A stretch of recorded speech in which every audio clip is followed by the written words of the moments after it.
Hi viewers, welcome to our channel. ప్రస్తుతం మనతో పాటు ఇమ్మంది రామారావు గారు సీనియర్ జర్నలిస్ట్ ఉన్నారు. వారితో ఒకసారి మాట్లాడదాం. సార్ నమస్కారం. సార్ నమస్తే బాబు. సార్, ఏపీలో మనం చూస్తున్నాం, మరి ఎలక్షన్స్ అయిన తర్వాత ఎటువంటి హింసాత్మక చర్యలు జరిగాయి, ఎటువంటి అల్లర్లు జరిగాయి, ఇవన్నీ చూస్తాం. అయితే ఈ అల్లర్లు జరగడానికి గల కారణాలు ఏంటి? ఎవరు ఫెయిల్ అయ్యారు? ఈసీ మీద ఎక్కువ ఆరోపణలు వస్తున్నాయి, ఈసీనే ఫెయిల్ అయిందని చెప్తున్నారు. అదే విధంగా కౌంటింగ్ రోజున కూడా ఇంత భారీ ఎత్తునే, ఇంతకు మించిన భారీ ఎత్తునే అల్లర్లు జరుగుతాయని చెప్పేసి ఇంటెలిజెన్స్ నివేదిక కూడా ఇచ్చింది పిఠాపురంలో, కాకినాడ ఆ పరిధిలో. అలాగే ఆ రోజు కౌంటింగ్ రోజున టపాసులు, రహదా మొత్తం ర్యాలీలు చేయడం ఇవన్నీ కూడా బ్యాన్ చేసింది. అంటే అంత పెద్ద ఎత్తున హింసాత్మక చర్యలు అక్కడ జరుగుతాయా? ఏం చెప్తారు సార్ మీరు? ఇక్కడ ఎవరు ఫెయిల్ అయ్యారు? మరి కౌంటింగ్ రోజున ఏ విధంగా ఉంటుందంటారు? అంటే ఇబ్బందికరమైనటువంటి ప్రశ్న, కానీ మన నిజాలు చెప్పుకోవాలి. నిజాలు చెప్పుకున్నప్పుడు ప్రజల్లో ఏదైతే ఉందో అదే చెప్పుకోవాలి. మన జ్యోతిష్యం కాదు కదా. ఇక్కడ కార్పొరేట్ సిటీస్లో స్లమ్లో ఉన్న వాళ్ళు ఏం చేస్తారంటే ఉదయం దెబ్బలాడుకుంటారు, సాయంత్రం వరకు అలా చేస్తారు. ఆ దెబ్బలాట్లో చివరిలో ఎవడికో దెబ్బలు తగులుతాయి. వాడు రెండో రోజు మొదలు పెడతాడు, అంతకంటే పెద్ద దెబ్బలు తగిలిస్తాడు. అప్పుడు వీళ్ళ వర్గంతో వచ్చేస్తుంది. అలాగ వారం 10 రోజులు దెబ్బలు తినేసి హాస్పిటల్లో ఉన్నంత వరకు పోట్లాడుకుంటారు అన్నమాట. అలాగైపోయిందండి ఇది. వీళ్ళు ఏదో ఓట్లు వేశారు, ఎవరెవరో ఈ ఓట్లు ఎక్కువ పడ్డాయి, వీరికి ఈ ఓట్లు తక్కువ పడ్డాయి అని చెప్పేసి వాళ్ళు పని అదే కదా. జర్నలిస్టుల పని ఏముంది? వాళ్ళు బాగానే ఉంది, విజయవంతంగా సక్సెస్ఫుల్గానే పోలింగ్ జరిగింది, వీళ్ళు కొంచెం ఆలోచించుకోవాలన్నారు. ఆ మాత్రం దానికి కొట్టడానికి వెళ్ళిపోవాలా? కొట్టేస్తున్నాడు, గాయపరుస్తున్నాడు, చంపేస్తున్నాడు, చంపడం కత్తులతో దూసుకుపోతున్నారు. అక్కడ ఆయన పేరేం పేరు, మన తాడిపత్రికి దగ్గర ఉన్నటువంటి ఆయన వాళ్ళ తాలూకు ఎమ్మెల్యే ఎస్కార్ని ఆల్మోస్ట్ నెత్తి మీద కొట్టాడన్నమాట. ఆ చావు బ్రతుకుల మధ్య ఉన్నాడు. ఇక్కడ ఆలగడ్డ ఏదో నియోజకవర్గంలో ఎవరి పేరు అఖిలప్రియ, ఆవిడ తాలూకు బాడీ గార్డ్ని కూడా కత్తులతో పొడిచారు. ఇలా ఎంతోమంది ఉన్నారన్నమాట, కత్తులతో పొడిచేస్తున్నారు. 10 మంది వచ్చి కత్తులతో పొడిచేస్తే వాడు చావు బ్రతుకుల మధ్య ఉంటాడు కదా, ఎలా ఉంటాడు? ఎందుకీ కారణం ఏంటంటే చెప్పరు. ఒక పక్క వైసీపీ పార్టీ వాళ్ళు మేమే గెలుస్తాము, 100కి 150 కాదు 175 వస్తాయి అంటున్నారు వాళ్ళు. స్వయానా 175 వస్తాయని చెప్పింది జగన్మోహన్ రెడ్డి చెప్పాడు, ఐపాక్ వాళ్ళు చెప్పారట. అందుకని 175 వస్తాయి అంటున్నాడు. వీళ్ళు అలా కాదు, మీ గవర్నమెంట్ ఫామ్ చేస్తాం, దాంట్లో ఇబ్బందులు ఏమి లేదు, మా సైడ్ నుంచి మేము ఎంతవరకు జాగ్రత్తగా ఉండాలో, మా మంత్రివర్గాన్ని ఎలాగా ఎస్టాబ్లిష్ చేయాలో, ఎవరెవరికి వాళ్ళ తాలూకు సేవల్ని గమనించి ఎటువంటి నామినేటెడ్ పోస్టులు ఇవ్వాలో అన్నీ మేము సిద్ధంగా ఉన్నామన్నా. నిజంగా వాళ్ళు సిద్ధంగా ఉన్నారు. అసలు రేపు ఏం జరుగుతుందో తెలుసుకోకుండా ఈ హింసాకాండ ఏంటండి?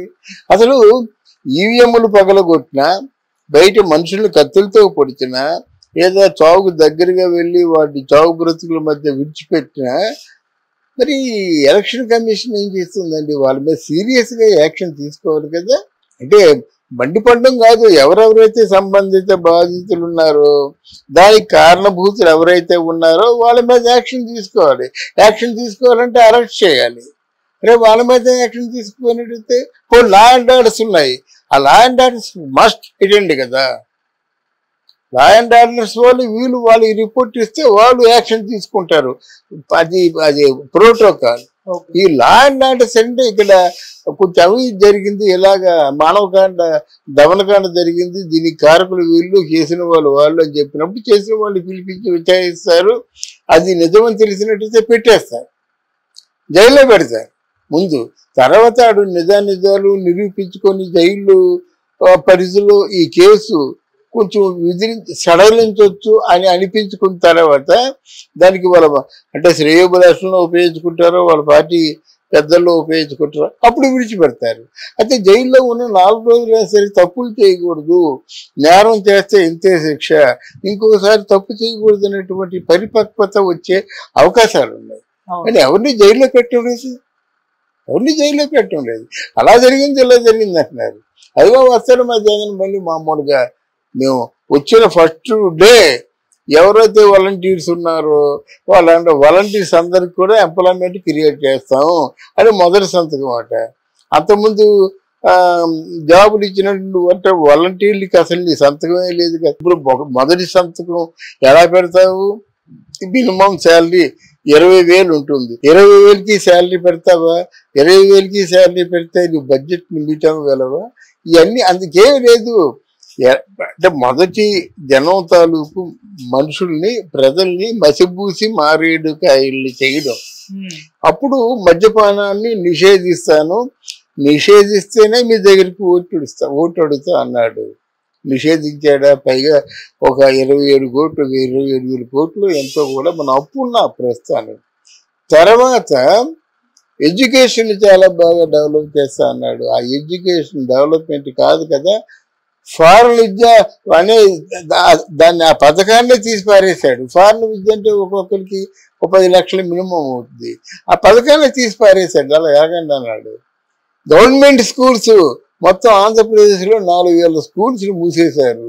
దాని మాట అంటే ఇటు విద్య.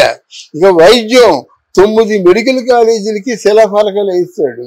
ఒక శిలాఫలకం ఎంత 10,000 రూపాయలు ఉంటుంది. దాంతో ఉంది ఎన్ని శిలాఫలకాలు ఉన్నాయి. ఒక మెడికల్ కాలేజీ కట్టాలంటే ఒక ఎన్నాళ్ళు అవుతుందండి? మినిమం రాత్రింబావుళ్ళు కట్టి 1000 పడకలు మెడికల్ కాలేజీ కట్టాలంటే, మెడికల్ హాస్పిటల్ కట్టాలంటే దానికి ఎంత అవుద్ది అంటే ఒక 5 సంవత్సరాల మినిమం అవుద్ది, కొన్ని వేల కోట్లు అవుద్ది. అంటే బడ్జెట్తో చేయవలసిన పనులు దేన్ని చేయలేదు. పోనీ పోలవరం మన చంద్రబాబు నాయుడు ఎంతవరకు పూర్తి చేశాడు? 72% పూర్తి చేశాడు. అది ఇన్సైడ్ ట్రేడింగ్ జరిగింది. ఎవరో వాళ్ళు కుమ్మక్కై ట్రేడింగ్ చేశారు అనేది అన్నారు. తర్వాత నువ్వు మళ్ళీ వాళ్ళని తీసుకొచ్చి పెట్టావు కదా. అంటే ఏమిటి? వాళ్ళకి ఏదో డబ్బు ఇచ్చినట్టు చూపించి దాంట్లో కమిషన్ కొట్టడానికి. అక్కడ ఏమైనా ముట్టుకున్నారా? 72 నుంచి కనీసం 73కి వెళ్ళలేదు కదా.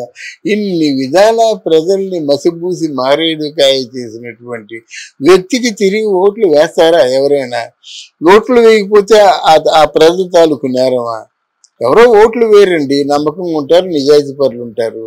వాళ్ళు ఓట్లు వేయరు. ఓట్లు వేయకపోతే ఇంట్లో వచ్చి వాడు ఆడవాళ్ళ కొట్టాడు, ఆ పార్టీ నిప్పంటించాడు. ఇది సమంజసమా? వాళ్ళకి ఓట్లు వేయని వాళ్ళు ఎక్కడ కనిపిస్తే అక్కడ దారుణంగా పోలీసు చంపేయడం అది అవసరమా? ప్రజాస్వామ్యంలో దీని మీద ఎవరు రక్షణకి తీసుకోరా? ఎవరు దాన్ని యాక్షన్ తీసుకునే వాళ్ళు లేరా? మరి ఎందుకు ఎలక్షన్ కమిషను? మరి ఎందుకు లా అండ్ ఆర్డర్స్? ఎందుకండి చిటుక్కు మట్టి మూసుకుపోతారే, లైసెన్స్ లేదని మూసుకుపోతారు. ఏది తాగడని అమ్ముతున్నది మీరే, తాగారని నోరు వాసన చూసి తీసుకుపోతారు. అంటే దానికంటే పెద్ద క్రైమ్ కదా ఇది. జనాల్ని చంపేయడం పెద్ద క్రైమ్ కదండి. చంపే హక్కు మీకు ఎక్కడిచ్చారండి? వారు చేసిన తప్పుని నిరూపించండి, అప్పుడు కోర్టు వారు ఇస్తారు శిక్ష. దానికి ఇంక పర్యవసానం కూడా చెప్తారు. ఎలాగా నువ్వు చేయొచ్చు, లేకపోతే నా జైల్లో ఉండి ఇంత జరిమానా విధించి వెళ్ళిపోవచ్చు అని. వాడి ఇష్టం, ఉంటే జైల్లో ఉంటాడు, లేకపోతే వచ్చేస్తాడు. మీరెవరండి? అంటే యాక్షన్ తీసుకుపోవడం ఏంటి? ఇదేనా ప్రజాస్వామ్యం? ఎలాగైనా పరిపాలించేస్తారు అందరినీ. పరిపాలించేస్తే అమ్మాయికి ఏమి అయిపోవాలి? అందువల్ల ఇవన్నీ జరుగుతున్నాయి. రేపు నా భయం ఏంటంటే రేపు ఎలక్షన్ కౌంటింగ్లో ఎంతమంది చచ్చిపోతారో తెలియదు. చచ్చిపోయేవాళ్ళు దేశముద్రులు చచ్చిపోరు, అమాయకులు మధ్యపడి చూసేవాళ్ళు చచ్చిపోతారు. బాంబులు తయారు చేసుకోవడం వైఎస్ఆర్ పార్టీ నేతల ఇళ్లలో బాంబులు ఎన్ని తయారు చేస్తారో తెలియదు. ఆ బాంబులన్నీ ఉపయోగించాలి కదా. ఎవరు ప్రత్యర్థులు వాళ్ళ మీద ఉపయోగించవలసిందే కదా. ఆ బాంబులు అక్కడ బాంబులు దొరికినప్పుడు వైసీపీ తాలూకు పార్టీ వాళ్ళు అందరి దగ్గర కూడా బాంబులు వెతకాలి, ఈ లేవని ఒక నిర్ధారించుకోవాలి. అదేం లేదు, ఆ రోజుకే బాంబులు. ఇదేమిటండి? ఎలక్షన్ కమిషన్ ఏమిటి, లా అండ్ ఆర్డర్స్ ఏంటండి? గట్టిగా వీళ్ళు అడగరు. అడిగితే వీరికి ఏమవుద్దో తిరిగి రివర్స్ అవుద్దేమో భయం. చంద్రబాబు నాయుడు, పవన్ కళ్యాణ్ లాంటి వాళ్ళకి మాట. వాడు పూర్తిగా మీడియాను కొనేశారు. ఎవరో వైసీపీ పార్టీ వారి మాట. చాలా హాస్యాస్పదంగా వారు సర్వేలు చెప్తున్నారు అన్నమాట. అంటే ఒక నియోజకవర్గంలో ఎన్ని మండలాలు ఉన్నాయో తెలియకుండా వాళ్ళు సర్వేలు చెప్తున్నారు. వాళ్ళకి కావాల్సింది ఏంటంటే వైసీపీ పార్టీని 151 155 ఈ ఏరియాలో గెలిపించడం. నువ్వు సర్వే చేసి బోర్డు మీద రాస్తే గెలిచినట్టు అయిపోతుందా? ఆ బ్యాలెట్ బాక్సుల్లో ఉన్నాయి, ఎన్ని వచ్చాయో ఎన్ని కౌంట్ అయ్యో అదే వస్తుంది కదా. నీకేమైనా అవకాశం ఉంటే ఏ ఏ ప్రాంతాల్లో ఎన్ని ఓట్లు పడ్డాయి, ఎందుకు తగ్గాయి, ఎందుకు పెరిగాయి అని చెప్పొచ్చు. అదేది లేకుండా మనం ఏదో హిమాలయ పర్వతాల నుంచి దిగొచ్చినట్టుగా మనం నోటు మాటలు మాట్లాడుతుంటే సర్వే అంటేనే అసహ్యం పడుతుంది. ఎవరైనా సర్వేలు చెప్తే చాలా ఊరుగారా అంటున్నారు అన్నమాట. అంతకుముందు Atmasakshi survey, India today survey, pioneer survey ఇవన్నీ కొంచెం బాగుంటాయి అన్నమాట. ఆరా సర్వే ఇవన్నీ కొంచెం బాగుంటాయి. అంత కాకపోయినా 10, 15 ఇలాగా 10, 5 తేడాలతో ఉండేవి. ఇప్పుడు అది కాదు, చిన్న బెత్తం పట్టుకొని సర్వే చెప్పాడు అంటే ఒక 10 నియోజకవర్గంలో 10 మండలాలు ఉన్నాయనుకోండి, 8 వైఎస్ఆర్సీపీ, 2 వేసుకోవాలి. తెలుగుదేశం ఏమంటాడు వాడు, 9 తెలుగుదేశం, 1 వైఎస్సీపీ. అంటే పిచ్చెక్కిపోతున్నారు కదండి జనాలు. ఎందుకు ఆ సర్వేలు చెప్పండి? సర్వేలు మనం చెప్పలేమా? సర్వే అంటే జ్యోతిష్యం కాదు, దాన్నే మనం అదృష్టం అంటాము. దాన్నే ఆ అదృష్టం ఉంది కాబట్టి రేవంత్ రెడ్డి ఇంత తక్కువ సమయంలో సీఎం అయ్యాడు. అందువల్ల రేపు ఎలక్షన్లో అంటే రక్తపాతం జరగకుండా కాపాడుకోవాల్సిన బాధ్యత అట్లీస్ట్ హోమ్, అంటే ఢిల్లీ హోమ్కి ఉందండి. వాళ్ళు ఆర్డర్స్ ఇస్తేనే మిగతా వాళ్ళు అలర్ట్ అవుతారు. అందుకని పోలీసులు కొట్టే సమయం వచ్చినప్పుడు మరి ఇక్కడ ప్రజాస్వామ్యం ఎలా రక్షించబడుతుంది? ఎన్నికల కౌంటింగ్ నాడు లోపల దూరి బాక్సులు తీసిపోతారు. సార్ ఈసీ ఇప్పుడు అంటే చర్యలు తీసుకుంటుంది కదా సార్, అంటే చాలా ఏం చర్యలు తీసుకుంటుంది? మొత్తం ఏం చర్యలు తీసుకుంటే రాత్రిపూట స్ట్రాంగ్ రూముల మీదకి ఎందుకు దండయాత్ర చేస్తారు? అంటే ఇప్పుడు తలుపులు వేసున్నా కనుక ఓ 10 మంది ఎఫ్ఆర్సిఎస్ పోలీసులు ఉన్నారు కనుక ఆగుతున్నారండి. లెక్కింపు రోజున తలుపులు తీసి ఉండకూడదు, లోపలే ఉండాలి.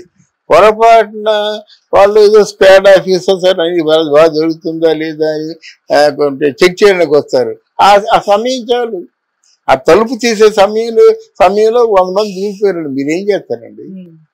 తర్వాత ఎవరో ఎంతమంది లాస్ట్కి మొహం తెలిసిన వాళ్ళు ఎవరో 3, 4 మన జ్ఞాపకం ఉంటారు. మిగతా వాళ్ళు ఎవరు మన జ్ఞాపకం ఉంటారు కదా. ఆ ప్రమాదం లేకుండా చూడమని మనం